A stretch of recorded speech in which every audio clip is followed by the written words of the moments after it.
Esferas da Vida. Apoio Cultural. Porta Joia Lingerie. Sempre com o melhor atendimento e os melhores preços. Instituto Eurípides. Escola Espírita de Araraquara. Que doçura. Prazer em pedaços. Harmonia Utilidades. Confiança e qualidade é na Harmonia Utilidades. Muito se diz que as crianças estão nascendo prontas. Será? Qual a importância da infância e como levar o Evangelho para dentro dos corações de meninos e meninas? Preparem-se, o Esferas da Vida está no ar. A alma que é vibração, vida e essência das esferas.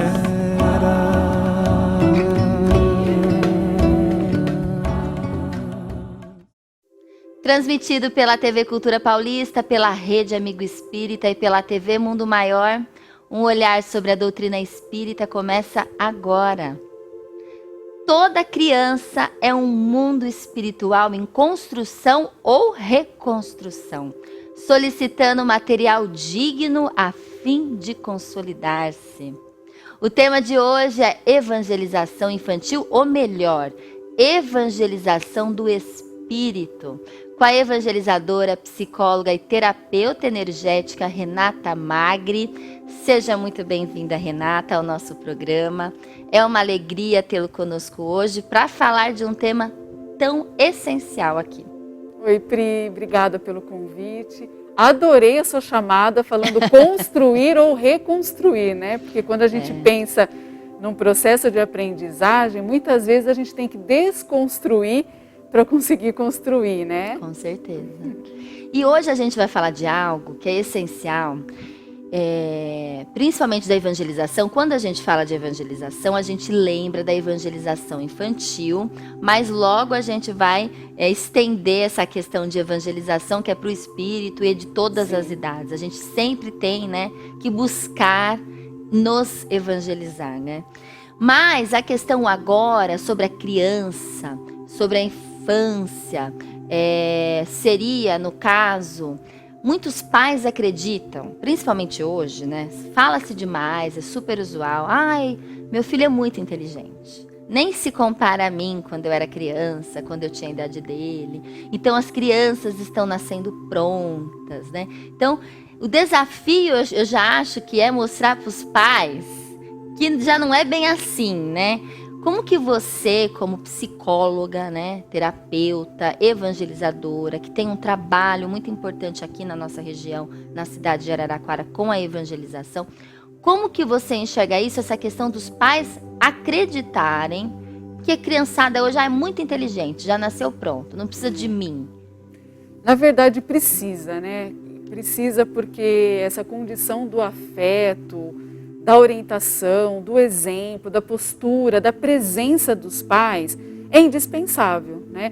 Eu me recordo de Jesus quando Maria foi questionada em relação pelos doutores da lei sobre o brilhantismo de Jesus, né? Tão criança, tão jovem, mas que brilhava com o seu raciocínio, com a sua forma de voltar questões tão profundas para doutores da lei. E um amigo, então, muito próximo de Maria, chama ela e diz, você precisa cuidar desse filho, educá-lo, cuidar desse seu filho.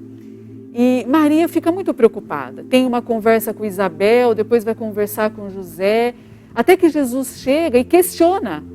E ele diz que a melhor escola é o lar, né? E que por isso ele estava, a partir daquele momento, indo trabalhar com o pai na marcenaria. Maria quis buscar um emprego para Jesus na época.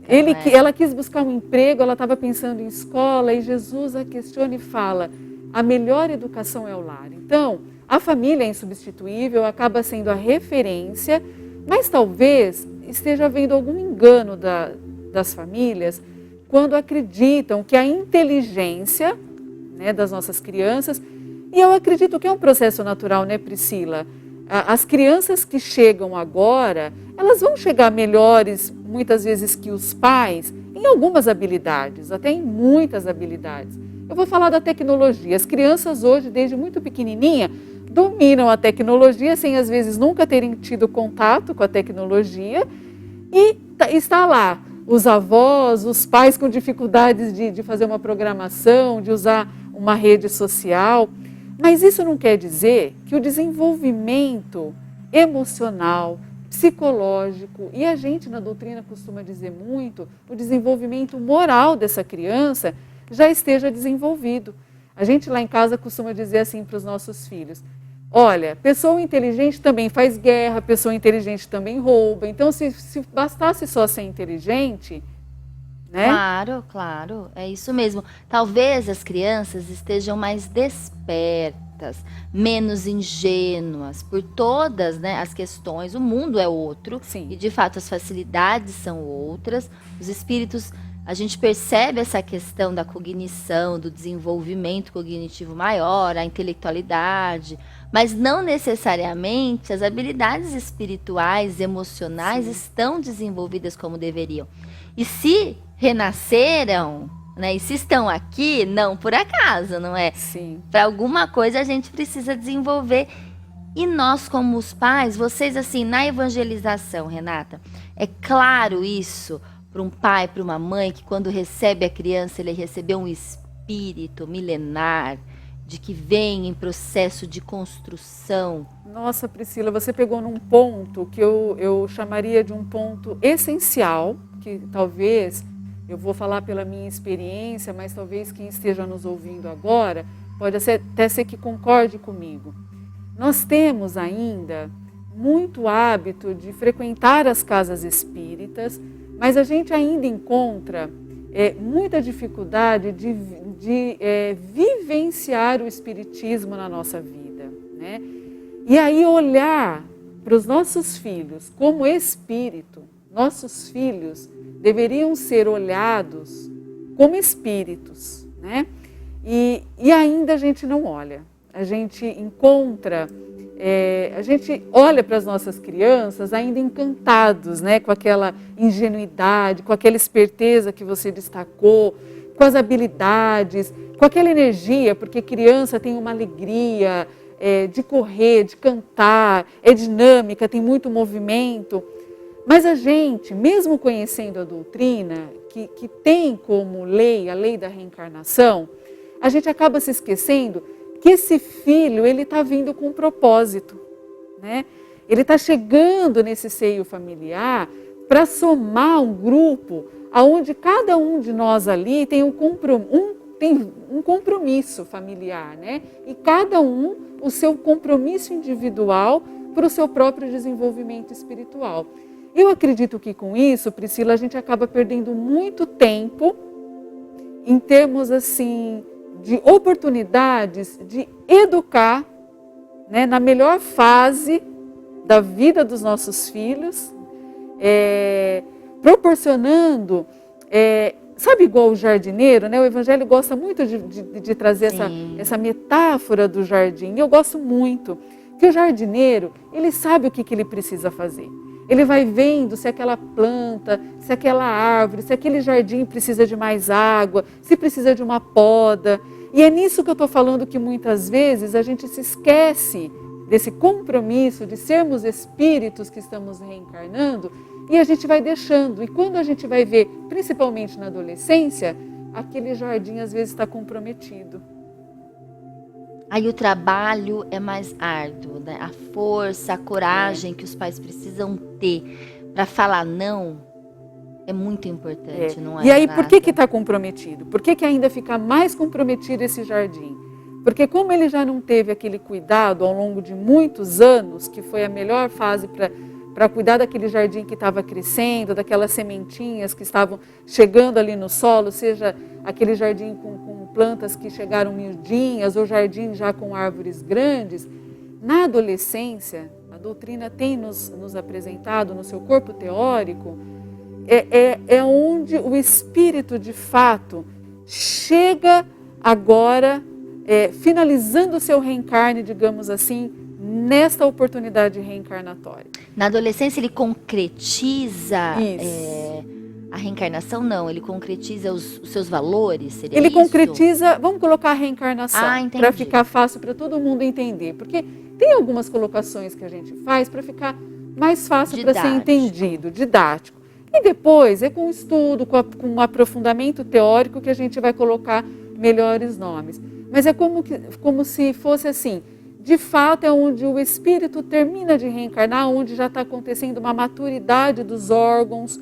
Então, quando os órgãos, as faculdades terminam de desenvolver, o espírito se apresenta com todas as suas tendências, com toda a sua história.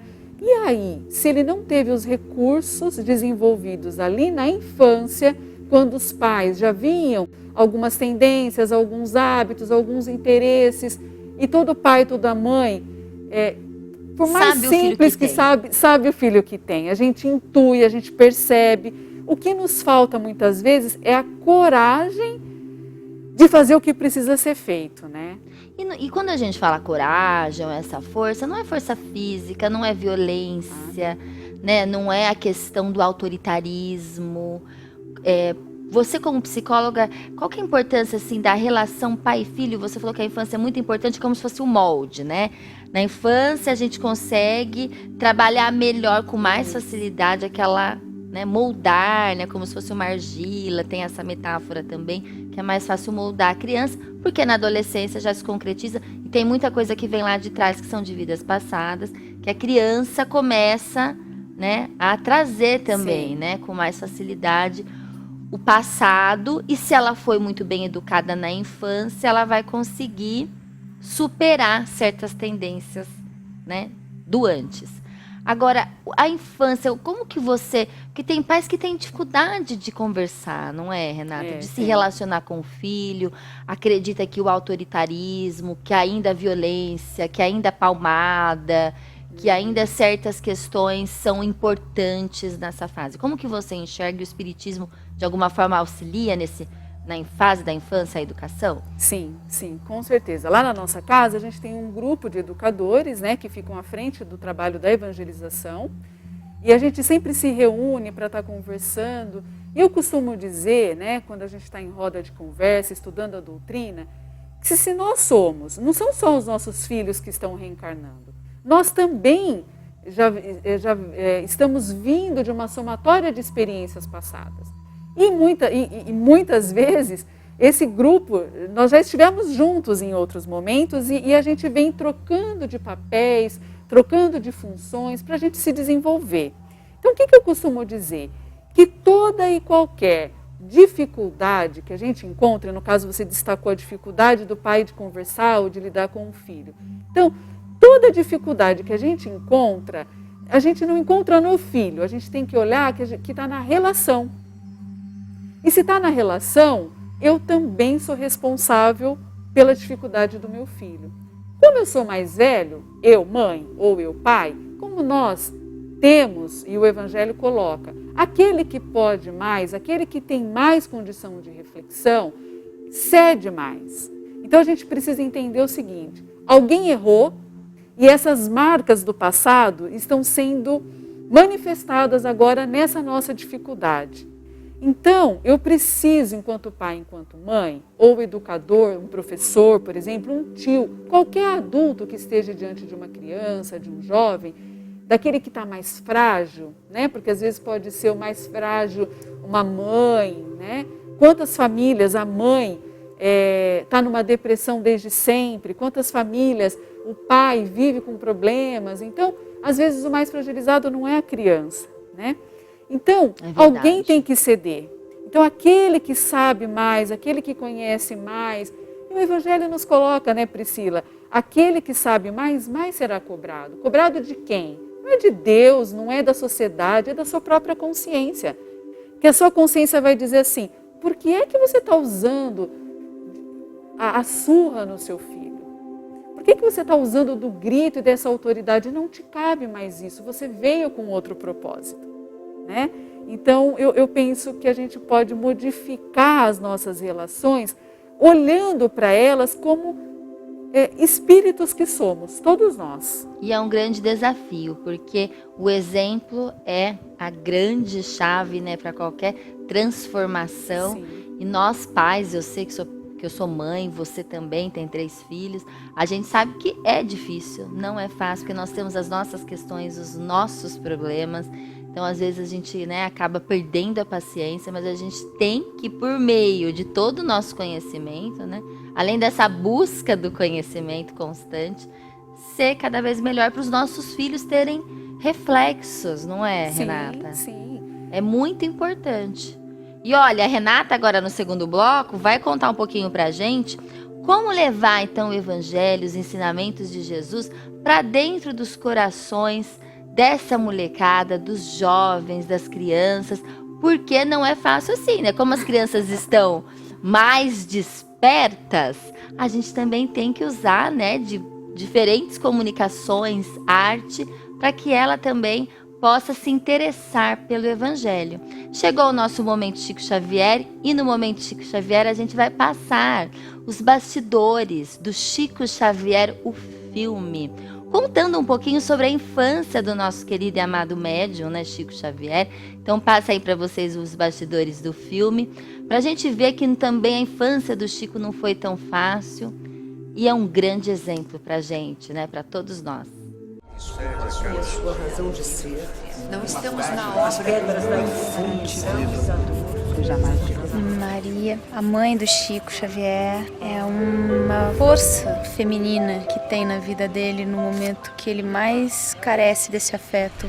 Foi uma pessoa que acho que tinha uma relação muito estreita com ela, mas de fato ela esteve presente na vida dele quando ele mais precisava mesmo, em espírito, ensinando a rezar, dando para ele a força espiritual que ele precisava. O Chico era super apegado à sua mãezinha. Foi uma criança bem sofrida que perdeu o seu bem maior aos 4 anos. Então você vê que uma criança aos 4 anos que perde sua mãe numa situação difícil financeiramente, naqueles mundos de outrora. Bom, Rita de Cássia, muito dura com ele, ela dava garfada nele, inclusive ele ficou com manchas das garfadas que ela dava nele. Que história é essa? E o que mais esse tal doutor contou?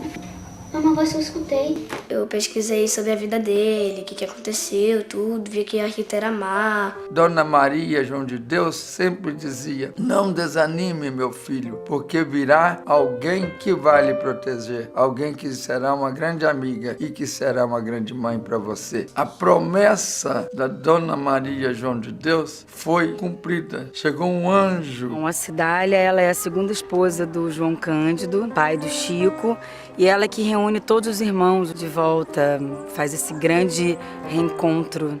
Com toda a ignorância dela, no fundo ela tem uma certa compreensão, né? Isso que é bacana, mas eu acho que ela vai criando um laço muito bonito com o Chico, assim, de entendimento, de acreditar realmente nas coisas que ele vê e escuta. Porque Dona Cidália fez um papel de mãe, de amiga, de companheiro. Ele foi uma criança que ultrapassou todas as barreiras naturais de uma criança sofrida. Paz espera.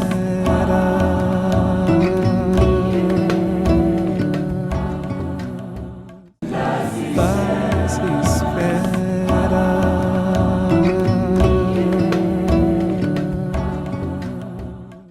De volta ao Esferas da Vida, hoje a gente conversa sobre a evangelização do espírito com a evangelizadora, psicóloga e terapeuta Renata Magri. Mas antes, aqui sempre no nosso segundo bloco, a gente fala da Casa Editora Clarim, que foi fundada em 1905 por Carvalho Schutel, em Matão, e continua firme e forte com o jornal O Clarim, a revista internacional de espiritismo, com publicações mensais atuais e pertinentes. Estudos à luz da doutrina espírita. Você que busca entender mais e melhor, entre no site, no Facebook, no Instagram da editora e se informe, ó, oclarim.com.br.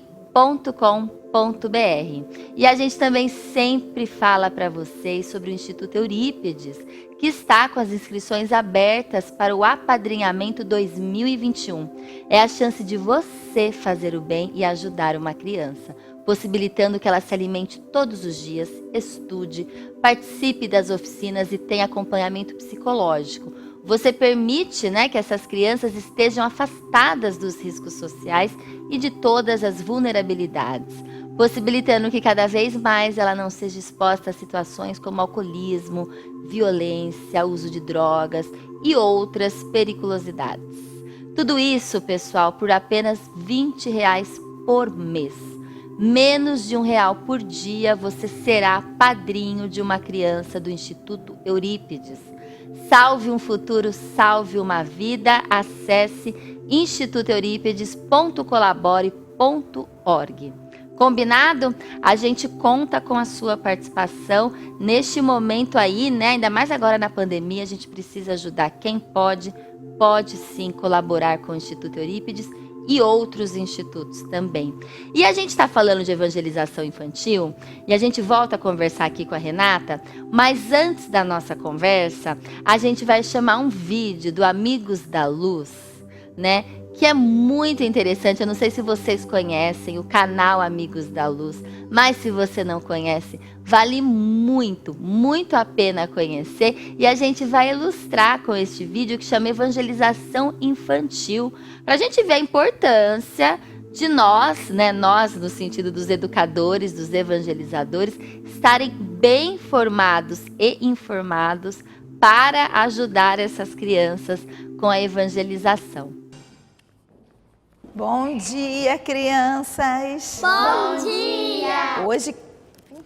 Hoje quem vai ficar na evangelização com vocês é o tio Gustavo. Vamos dar um oi pro tio Gustavo? Oi, tio Gustavo! Divirtam-se. Peraí, Tereza. Então, eu não sei se eu sou a melhor escolha para essa função. Entendeu? Porque... Presta atenção. Quando o trabalho no bem chama, a gente não pode negar, tá? Bom dia. Mas eu não tô me negando nada, Tereza. O negócio é que eu já tenho muita tarefa para fazer aqui hoje. Todo mundo tem. Hoje eu preciso de você aqui, tá? Minha irmã, assim, o trabalho é sempre muito bem-vindo. Que bom que você tá me dando mais trabalho, né? Mas assim, são 4 crianças só. Porque os pais não se comprometem. É por isso. Mas eles precisam de você. Bom trabalho. Oi, tia Tereza voltando. Então, olha só. Eu fico, tá? Mas assim, eu não sei muito o que falar. Eles sabem de espiritismo, eles sabem... Claro que eles sabem, Gustavo. Estão na evangelização desde pequenos. Eles são pequenos, né? Evangelização é a partir dos 3 anos, Gustavo. Bom dia! Tudo bem? Gente, crianças, pequenininhos. Eu sou adulto, né? Vocês estão vendo aqui. Mas eu vou aqui passar um tempo com vocês. Vocês devem estar se perguntando por que é que a tia Cláudia não veio. Eu também estou me fazendo essa mesma pergunta. Ela tem esse compromisso com vocês aqui toda semana. Eu acho que nem é tanto assim, que ela poderia ter um pouco mais de comprometimento, né? Mas com certeza aconteceu alguma coisa, né? Algum problema com ela. Isso é coisa dela, particularidade dela, a gente não vai entrar nisso. Não vamos comentar também que ela está deixando de fazer as coisas que ela tem que fazer aqui no centro, né? Bom, eles escolheram a mim para ficar aqui, como se eu já não tivesse muita coisa para fazer nesse centro. É um prazer estar com vocês. Então, eu acho que eles me escolheram porque eu sou professor. O problema é que eu sou professor de manutenção de computador, então não tem muita criança mexendo com placa-mãe, né? Então vocês sabem que aí eu já não tenho muito... Bom, mas vai ser moleza. É só tomar conta de vocês quando seus pais estão lá na reunião. Então vocês podem brincar, só não pode fazer barulho, senão vai atrapalhar lá, tá bom? O tio vai ficar aqui. E vocês aí, tá bom? Não vamos fazer a prece? A prece, claro. Vocês fazem prece também. Olha só. Vamos fechar os olhinhos e conversar com o papai. Mestre Jesus, pedimos a proteção dos amigos espirituais e agradecemos por mais uma oportunidade de aprender sobre seu evangelho. Que assim seja. Assim seja. Muito bem. Claro, é uma evangelização, né? Então eu tenho que falar do evangelho. É isso. Eu vou falar. Bom, Jesus, né? Jesus era um cara muito legal, foi um cara bom, que viveu lá na Palestina. A Palestina é um país, não interessa para vocês, é um lugar, né? Mas aí ele tem uma mensagem muito grandiosa. Então ele ensinou o negócio seguinte, que todos temos que ser muito bonzinhos, né? Então vamos brincar agora? Bora brincar. Ele ensinou que nós temos que amar o próximo. Que é amar o próximo? O próximo são as outras pessoas, né? Por exemplo, Deus fez tudo, deixa eu explicar. Deus fez as pessoas todas, nós somos várias pessoas. Nós fomos todos criados iguais, mas nós somos muitos e a gente fica meio socado, então é muito próximo, entendeu? Se somos criados iguais, por que ficamos diferentes? Por quê, né? Isso aí já é uma pergunta boa que você está me fazendo aqui. Eu acho que por causa das nossas escolhas, né? É uma coisa chamada livre-arbítrio, vocês não vão entender. Eu saberia explicar se tivesse massinha, que eu sei fazer uma coisa que é uns bonequinhos tudo igual, eu me ensinei pro meu filho mais assim. Mas a gente não tem massinha, né? Porque sabe que o orçamento aqui do centro está apertado e a evangelização infantil não é uma prioridade agora da diretoria. Mas a tia Cláudia tem aí toda uma grana, né? Que ela também podia investir aqui, pessoalmente, porque a gente também tem que, né? Pode amar o próximo sem falar com ele? Hã? É que eu não posso falar com estranhos. Jesus fica chateado comigo? Não, Jesus não fica chateado com ninguém, gente. Não que isso. Jesus está em outro patamar. Não pode falar com estranhos porque tem próximos que são maus. Se um estranho pede ajuda, o certo é desobedecer minha mãe ou Jesus? Menina, olha só. Gente, isso não é agora que vocês têm que estar pensando demais, né? Vocês são muito jovens ainda, isso é uma preocupação para depois. Vamos brincar de vivo morto? Tia Cláudia disse que não existe a morte, que a gente vai continuar vivo. Gente. Tenho perispírito. O que é perispírito? Ai, meu Deus do céu, me ajuda aqui. Peraí, ele vai fazer outra prece? Não, Por que a gente faz prece? Deus já ouve tudo que a gente fala. Pra gente melhorar o padrão vibratório, né, tio? Mas e uma pessoa que nasce com um problema mental e não consegue fazer prece? Pessoa com problema mental também tem que amar o próximo. Se essa pessoa com problema mental mata alguém, ela tem culpa? Porque tem pessoas que nascem normal e outras que nascem com problema mental. Vamos desenhar!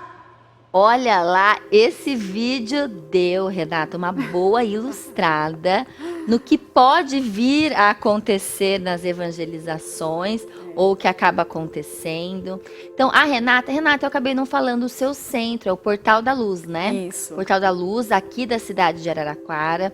Vocês têm um trabalho muito bonito, muito importante com as evangelizações, assim, né?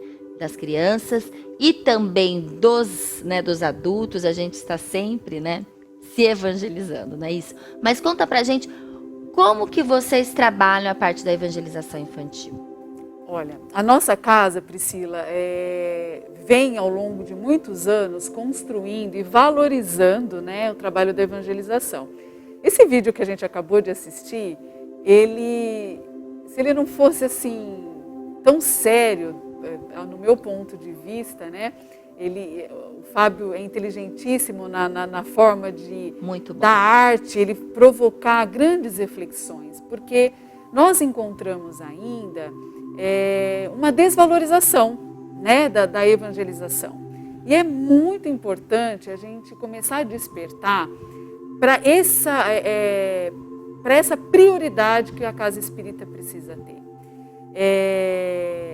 Então, no portal, a gente vem há alguns anos buscando fazer todo tipo de estudo com amigos que são médicos, pedagogos, psicólogos, nossos irmãos mais velhos, mais experientes dentro da doutrina e que trazem reflexões profundas em metodologia, em ambientes, né, para a gente acolher as crianças, os recursos.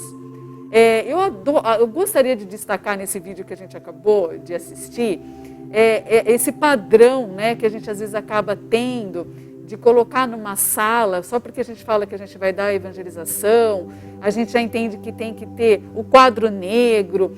Não sei se vocês repararam, aquela folhinha xerocopiada de Jesus, muitas vezes desenhos prontos, né, que as crianças precisam ficar ali pintando por muito tempo.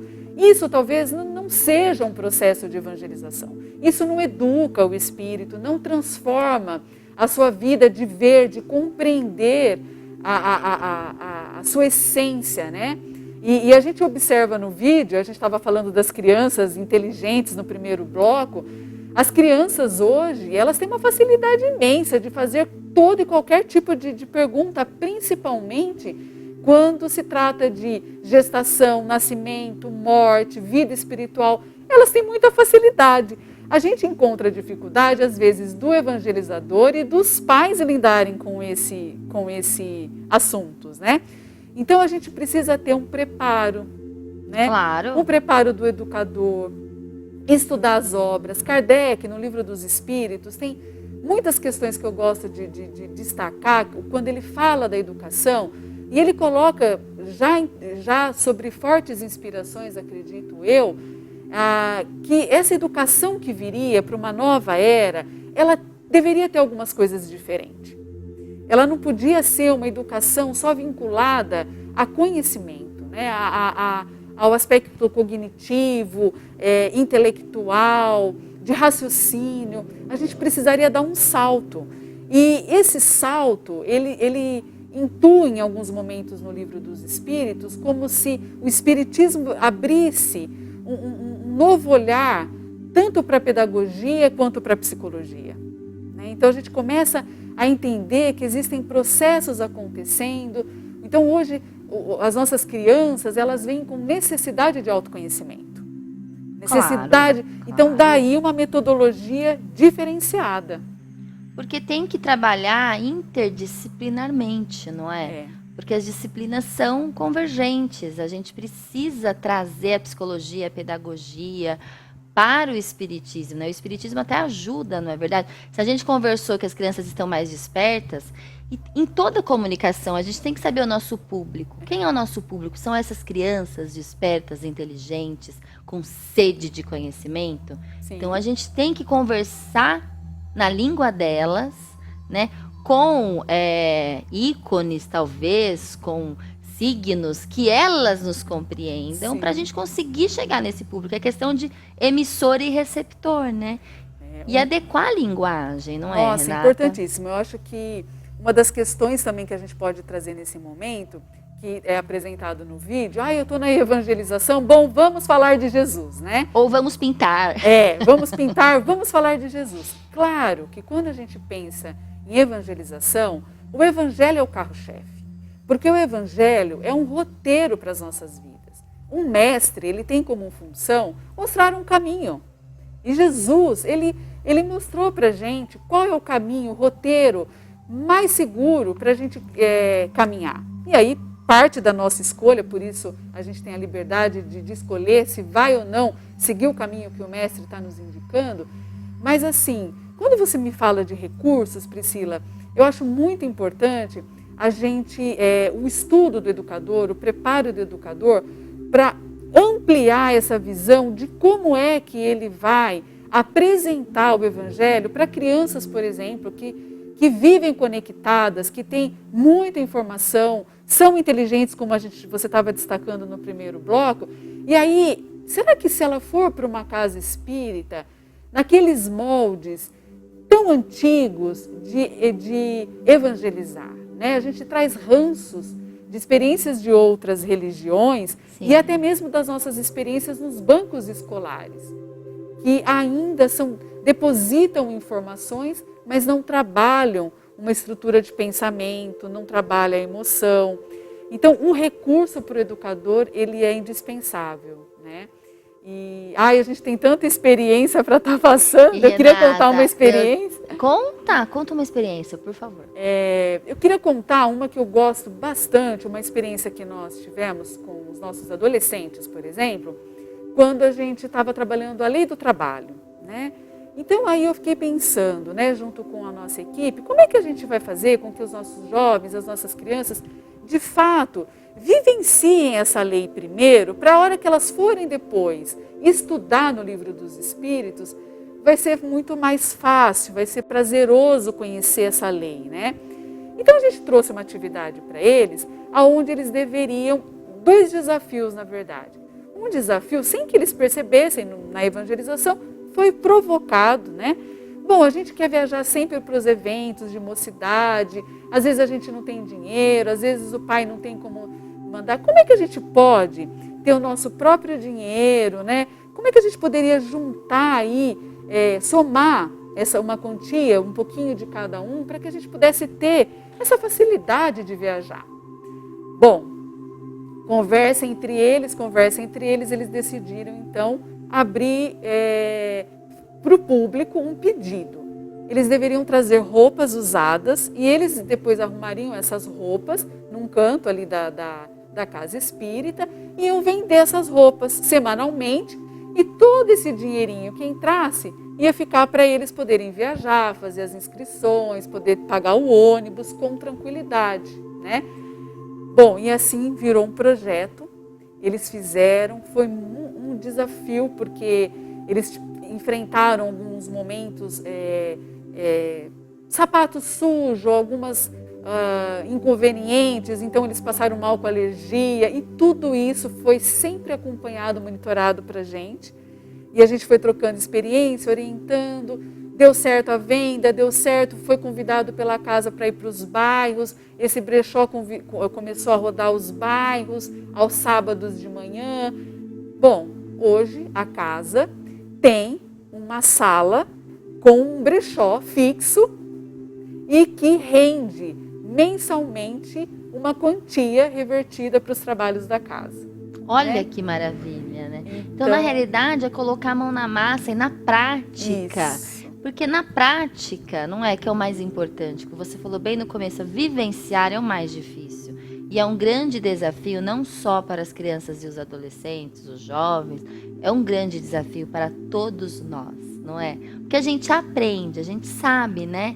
A necessidade do perdão, do amor, do trabalho, né? De mostrar a outra face.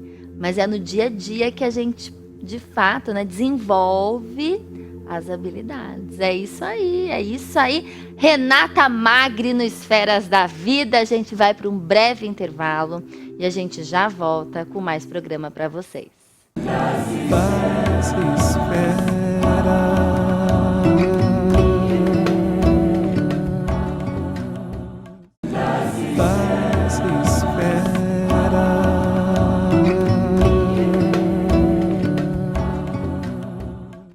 De volta ao Esferas da Vida, hoje o nosso tema é evangelização do espírito. A gente recebe a psicóloga, evangelizadora, terapeuta Renata Magri, e a gente vem conversando sobre a importância, né, e é essencial a evangelização, não só das crianças, mas a nossa evangelização, e a gente fala sobre isso no programa. E agora especificamente, Renata, como você trabalha com isso, né, no centro, aqui no Portal da Luz de Araraquara, eu queria refletir um pouco com você nesse último bloco a importância da relação e do amor e respeito entre o educador e o educando, né? Que é uma relação também muito importante. A gente sabe, né? A gente é sempre aluno, quando a gente gosta do professor, a gente admira, a gente aprende até com mais facilidade, não é? Quando existe uma relação verdadeira, né, de amor, de carinho, de respeito, que seja de respeito, porque o respeito vem antes do amor, né? A gente se dedica mais, a gente se importa mais. Então eu percebo assim, como essa relação é essencial também para o aprendizado. Sim, sim. Bom, eu gosto de trazer tudo para a prática, tá?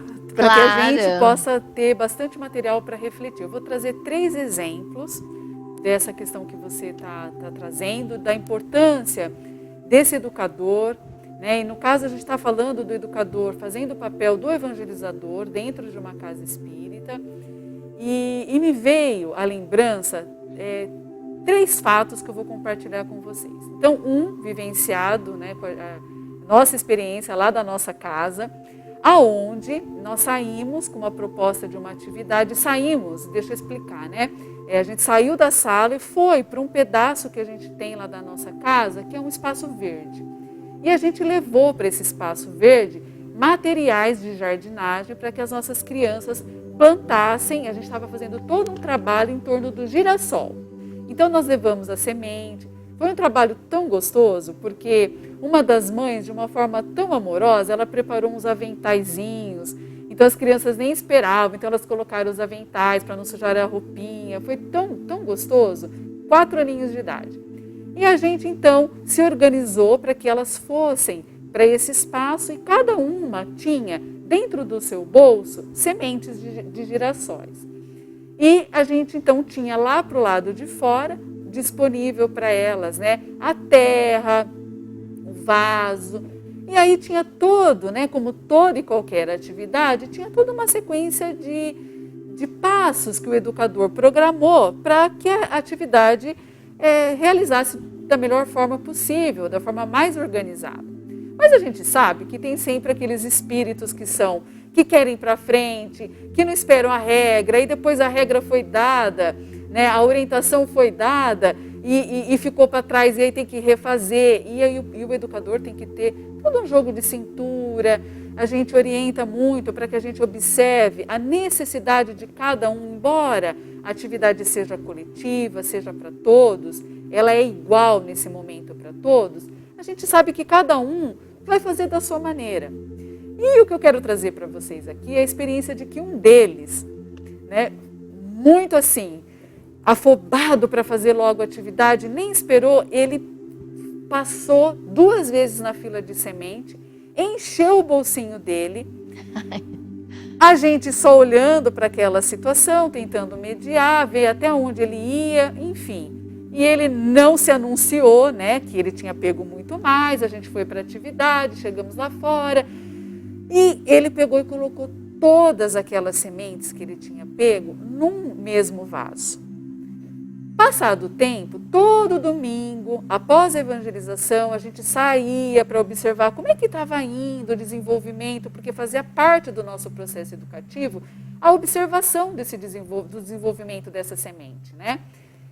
O que aconteceu no vasinho dessa criança? Não nasceu girassol. A gente acredita que uma semente sufocou a outra. E isso foi o suficiente para virar um conteúdo reflexivo.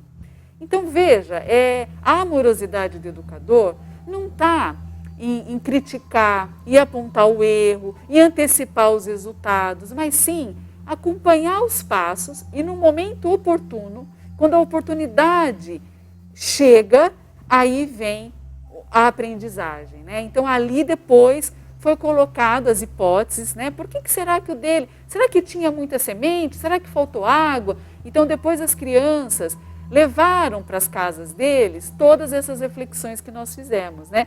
Mas se o educador não tem essa paciência de acompanhar o processo, porque eu acredito, sabe, Priscila, que educação, ela envolve processo. E nós temos uma ideia errada de que educação é resultado. E se nós somos espíritos imortais, às vezes o resultado que a gente espera do outro não vai aparecer aqui agora. Vai aparecer ao longo de uma jornada de reencarnações. Pode ser que aconteça na próxima reencarnação. Pode ser que não colhe no momento do plantio, não é verdade? Não colhe. E as outras 2 experiências, uma é da nossa querida Sheila, lá de BH, né, esposa do Júlio, que esteve aqui no programa semana passada, e ela conta num dos vídeos que ela tem no YouTube a trajetória que ela tinha com uma criança também muito difícil, que agredia ela fisicamente,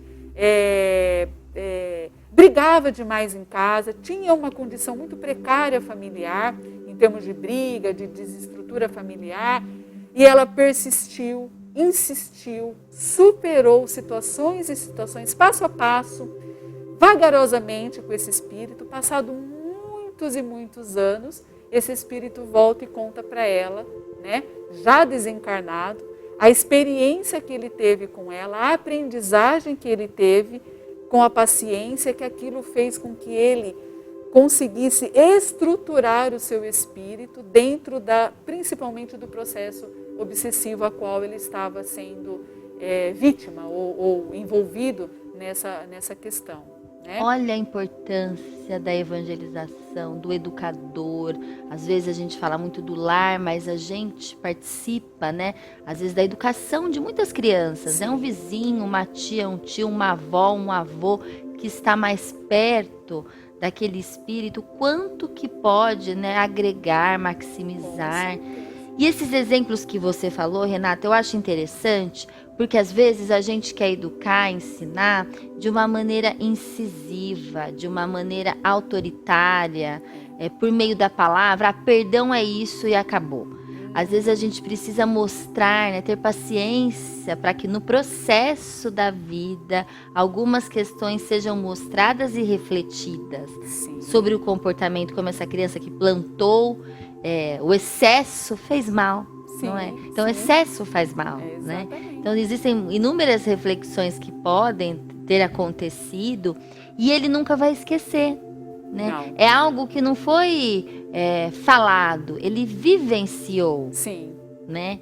Então isso é muito mais válido e mais precioso do que simplesmente a criança às vezes precisa, né, de atividades, sair da sala, quebrar alguns paradigmas, né, para que ela de fato viva, né, o erro ali, né, pode errar dentro da casa espírita, eu falo erro assim, né, nesse caso. Porque vai estar sendo amparado, assim como o lar. O lar é um laboratório. É ali que a gente aprende, né? Sim. E é muito importante, a gente também observa, quando você estava falando, que todos nós acabamos, a vida toda a gente se evangeliza, né? O que a gente observa lá no Portal da Luz é que a gente também se aproxima muito da família, né? Porque talvez a gente trocando experiências, né?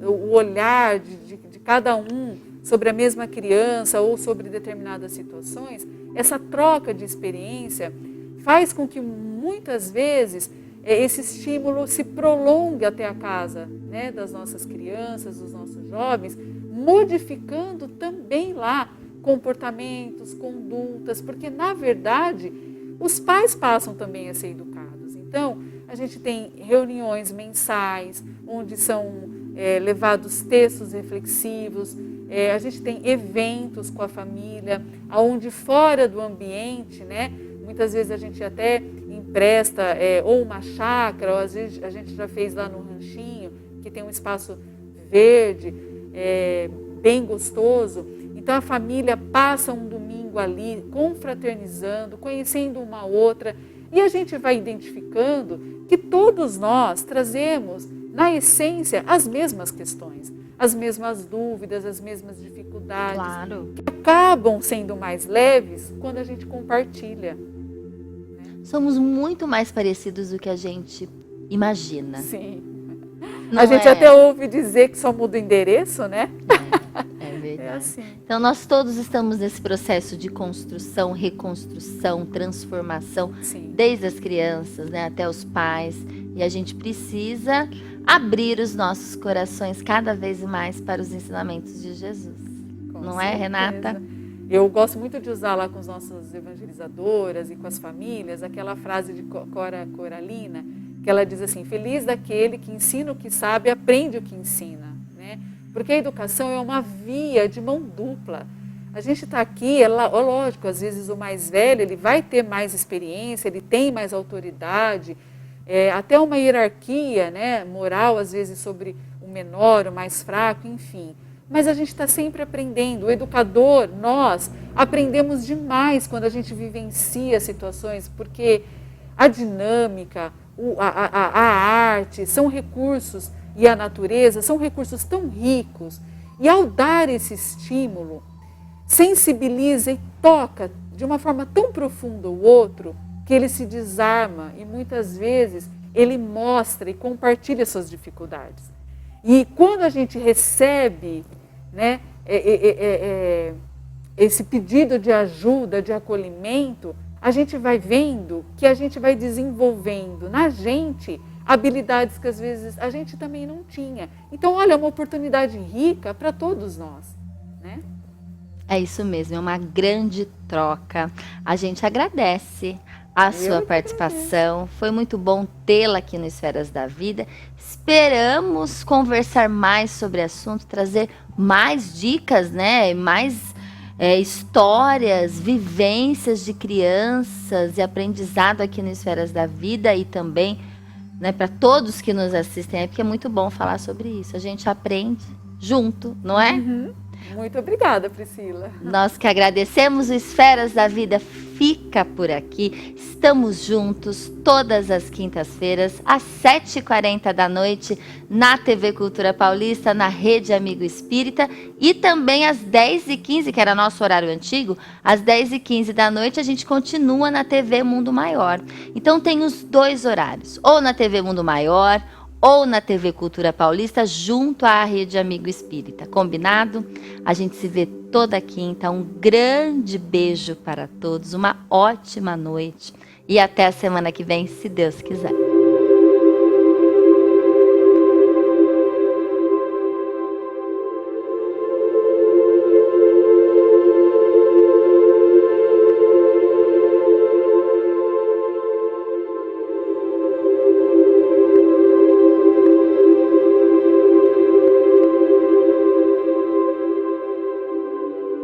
Esferas da Vida, apoio cultural. Porta Joia Lingerie, sempre com o melhor atendimento e os melhores preços. Instituto Eurípides, Escola Espírita de Araraquara. Que doçura, prazer em pedaços. Harmonia Utilidades, confiança e qualidade é na Harmonia Utilidades.